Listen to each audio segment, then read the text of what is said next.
news which is not based on facts, but rather is presented as being factually accurate. In other words, information that is completely made up, manipulated to resemble credible journalism and attract maximum attention, at times even advertising revenue.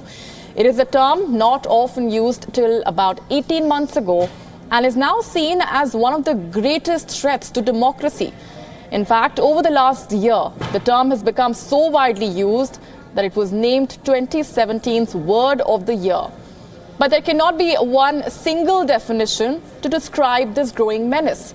The phenomenon is so widespread and contentious at the same time that the jury is still out on who or what defines fake news and how. And to dig deeper into the nuances involved, let's get our experts joining us on the broadcast. Prateek Sinha, co-founder Alt News, is joining us and is also someone who's been actively talking about fake news and his organization that fights against the phenomenon. Also, Professor Bridget Welsh, political science and Malaysia specialist at the John Cabot University, is joining us from Malaysia. Important to highlight here, Malaysia has very recently come up with its own proposal to clamp down on fake news. Let me just come to you first, though, Prateek. Is there clarity in India over what fake news is and who or what defines it? Well, clarity comes when, there's some, there's some work done, especially in academic circles, etc., where they try to define the issue, or, when government does some work and puts out the issue. Now, for example, if you look at the press release that was put out yesterday, it was just a 4-para press release. Now, this is at a time when multiple governments across the globe are actually creating full-fledged committees on this issue. They are passing laws. Not that I'm in favor of certain laws which are passed, like for example in Germany, a law was passed which would fine social media platforms for fake news which have been reported to them and have not been taken down. So countries across, recently Singapore had a full-day committee where they called representatives from Google, Facebook, Twitter, from mainstream media organizations, and there was a lot of questioning, cross-questioning to figure out what the issue is, to identify the issue, to get feedback. So that is the seriousness with which the world is dealing with this issue. Now, India is much more affected than any other country, especially because in India, for example, last year what happened in Jharkhand, where 7 people were lynched purely because of a WhatsApp rumor. So one would expect that the union government would deal with this issue with a lot more seriousness than it did. A 4-para press release is the most shoddy attempt at dealing with this issue, when countries across are actually putting a lot of effort to figure out what the issue is. So there's not even a definition of fake news in that 4-para press release. So when you talk about definition, the definition comes out of organizations who are, whether it is academics or government or policy bodies and things like that. So, but no, there's no such definition in India, at least at this point in time. We are going with the global definition of misinformation/disinformation. So we're going with the global definition. I'll just come to what that is also. Of course, it's been widely debated as well. But what, according to you, is fake news, Prateek? You and your platform have been fighting against this phenomenon vehemently over the last few months. How would you define the concept? So there are 2 kinds. Essentially, one which is propagated knowing that it is false, and another one which is propagated without the knowledge that something is false. So there are 2 kinds. So mostly we are dealing with the first kind, because there's too much of the second kind that we see in family WhatsApp groups, where people are forwarding things without knowing that something is fake or not, till the time they're informed that this is not true. But the kind that we are dealing is with, recently, for example, what happened with postcard news, where that was not just the first instance where, this web portal has put out fake news, but we have caught them on numerous occasions putting out completely fake stuff. So that is coming from a position of malice, as opposed to, what the government was trying to deal with was basically, trying to attack journalists. Now, yes, there is an issue of misinformation in mainstream media, but that is not always from a position of, or very rarely is it from a position of malice. It is, it is mostly the case that there's a lot of competitiveness out there, and people want to push out fake news. People want to push out news. As fast as possible, and that is where fact-checking goes out of the door. So that is a different issue, and that needs to, that issue needs to be recognized as to why there is an increased issue, why there's an increased amount of misinformation/disinformation in mainstream media, and how that has to be dealt with, how that has to be tackled. But it is completely different from what is happening on Facebook, on WhatsApp, on these web portals, most of which are anonymous. They don't even declare, who's behind this. And that issue has to be dealt. That is the biggest issue. And the government, while talking about fake news, is not even addressing the elephant in the room. Absolutely. And that is one of the glaring question marks that was staring the government in the face. Why not include social media, one of the biggest contributors when it comes to fake news, and online platforms were completely given a miss. I'll just come back to you, Prateek, also getting in Bridget onto the conversation. As Prateek just pointed out, the lack of a definition, especially in India. The global definition talks about misinformation, talks about disinformation. You have also been conducting research over the last few months. What have you discovered? What are the common patterns when it comes to the concept of fake news globally? Well, there are two very important areas. I mean, I think in many countries, the government is deciding what is fake news. And so in a more democratic system like India, you're going to have competing perspectives of what that might be.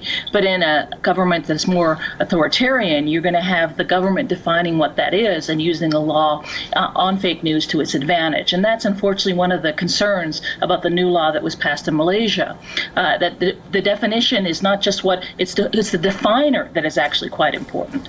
And we've said, the second issue that I think is important is where is the source of it, and where should be the targets of engaging these issues of fake news.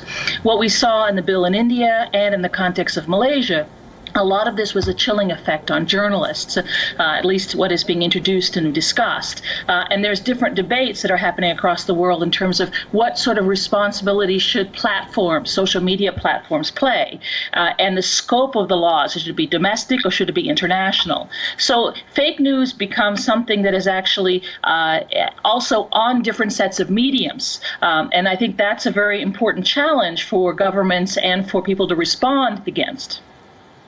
Absolutely, and as Bridget just mentioned, Singapore and Malaysia have already set the ball rolling when it comes to tackling fake news. There is, of course, the aspect of how India is not the first country that tried to take measures to stop the spread of fake news stories. Malaysia and Singapore have been mulling a law to curb the menace. Singapore Parliament, for example, held several hearings to review the possibility of bringing in such a legislation. At the time, the Facebook data breach scandal had just exploded, and representatives of Facebook, Twitter and Google were asked to appear before the Singapore Parliamentary Committee. The idea of a legislation had these tech giants jittery, and the Facebook representative thought offence was the best defence.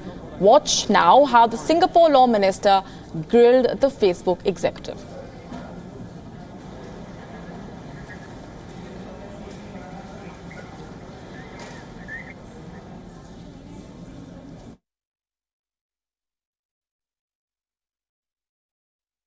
Play out that excerpt of what really transpired when the law minister grilled the Facebook executive and pulled up the executive for the inability of the platform to clamp down on the spread of fake news. That is, of course, one of the aspects that we have been talking about. Bridget, what strikes you the most about the measures that both Singapore and Malaysia have taken? Are they measures that you feel are sufficient to clamp down on the phenomenon? Well, I would say both are questionable and excessive. I think in the context of Malaysia, we see a new law that was introduced and passed yesterday. Where they brought back the word that was mentioned earlier, malicious. So, of course, it deals with issues of intent, but the penalty is 6 years.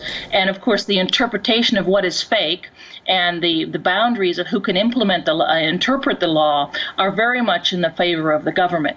In the case of Singapore, the laws have yet been finalized, but the hearings took place in an environment of very aggressive responses to people who were suggesting alternative approaches, more inclusive approaches. Because, as has been mentioned earlier, the problem of fake news is complex.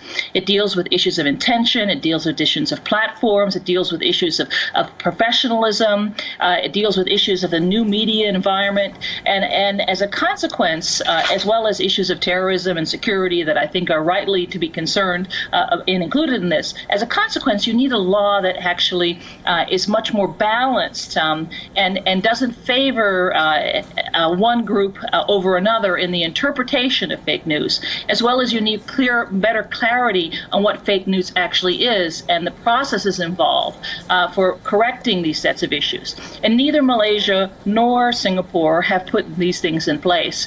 So it leaves a potential for abuse, especially against critics of the government. All right, let's also broaden this up and take a look at how several other countries have tried to make attempts at tackling fake news. The menace of fake news, of course, as we've been discussing all along, is a global one.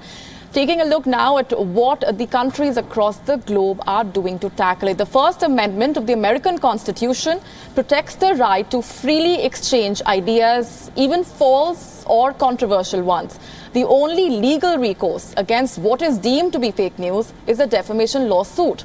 You can sue someone if they publish a false fact about you and you suffer some sort of damage as a result, such as the loss of a job or a tarnished reputation. The lawsuit does not just target the person who first published the fake story, it extends to anyone who republishes it on a website or a blog. Remember how First Lady Melania Trump settled defamation lawsuits against a Maryland blogger who published an article in August last year, and the online Daily Mail that published a similar false article later that month. On to France, where French President Emmanuel Macron has proposed new rules and regulations to crack down on fake news following a surge in uncensored content during the last national elections. The proposal grants judges emergency powers to remove or block certain content deemed to be fake during sensitive election periods. It also seeks to curb sponsored content, aiming to bring in greater transparency for such content. Germany, meanwhile, has a law that demands social media sites to remove hate speech, fake news, and also illegal material. The law mandates that sites do not remove illegal posts. Who do not remove those posts be slapped with fines of up to 50 million euros. The legislation gives the networks 24 hours to act after they have been informed about objectionable content. While the obvious focus websites are Facebook, Twitter, and YouTube, is also likely to be applied to Reddit, Tumblr, Vimeo, and Flickr.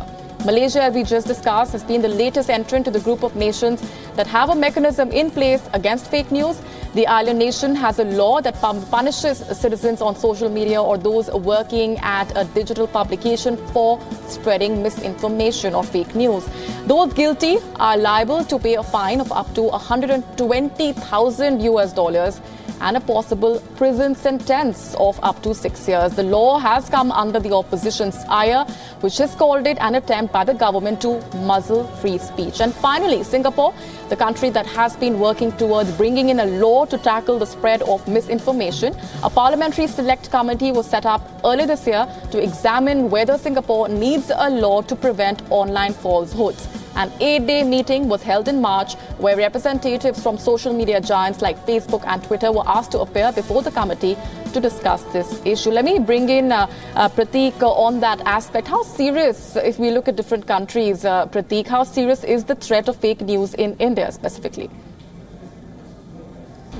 It is very serious, and it is not just limited to India, but India is affected more. I mean, even Pakistan, Bangladesh, any country where religious sensitivities are sort of people are more religiously sensitive, and which there are a lot of religious clashes. Any country like that, when fake news is weaponized to create a further divide between religious communities, then at any point in time, clashes can break out, and we have seen that in multiple occasions.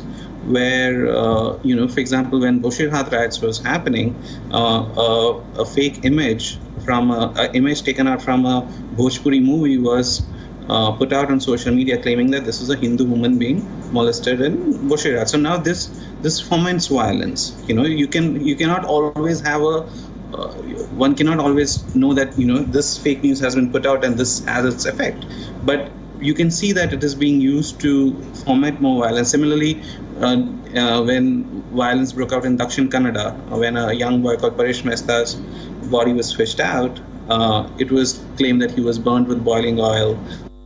He was castrated and so on and so forth. Then the postmortem report said that did not happen. Now that was another story which went out on Postcard News, and and it became extremely viral on social media. And this is when the area is already tense. So so that is the huge problem, that it is used to create divide between communities. Sometimes it leads to actual killings, as it happened in Jharkhand, and other times it is used during these tense situations to keep the pot boiling, essentially. All right, Prateek, also the elephant in the room, as you pointed out earlier as well, is definitely social media, online platforms, one of the biggest contributors towards misinformation or fake news. The earlier proposal that has now been withdrawn completely gave the phenomenon of social media contributing to fake news a miss. But how does one regulate misinformation on a platform as diverse as social media? So essentially, this is actually a much longer discussion. So there are two ways of going at it. One is what we are already doing. That is, sort of that's a short-term response. That is, fake news comes out, we debunk it, we put it out. So outlets like Alt News or Boom Live or SM Hoaxler, there are about 2-3 of us who are doing those. That is a short-term response, but that cannot be. There also needs to be a long-term response where other countries are trying to put this into schools, etc. Trying to make this part of curriculum, because at the end of the day we have to deal with the fact that we are going into a world of digital media, and this kind of education has to come from a young age, where where people are told how to deal with information. I mean, kids who are in their teens are already on WhatsApp, and if communally divisive fake news is used to target these kids, so they'll come up, when they grow up, they already have that kind of bias in their mind. So they have to be told how to deal with this kind of misinformation right from when they are getting an education about this issue. All right. Let's also take a look at what measures you and I can take possibly to clamp down on fake news in our own capacity, and how does one really spot fake news? If there is one thing that is clear about fake news, it's that the internet is one of its main sources, whereas websites and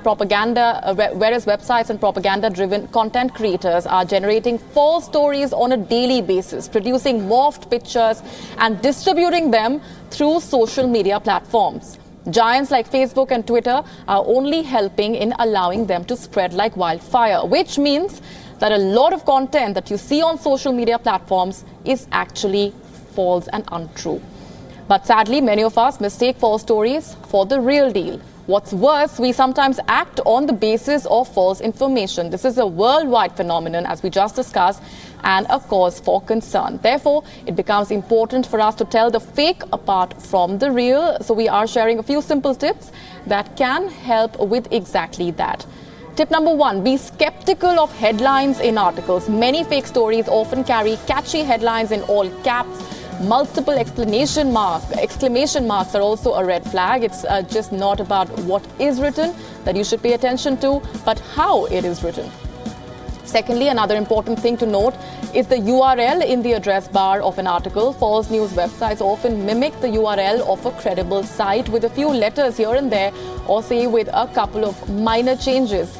Basically, they appear like authentic sources, so give the URL a double check over before you read the article and believe its contents. And tip number 3, if you find any news piece suspicious, do some research online and look for stories on the same subject from other sources.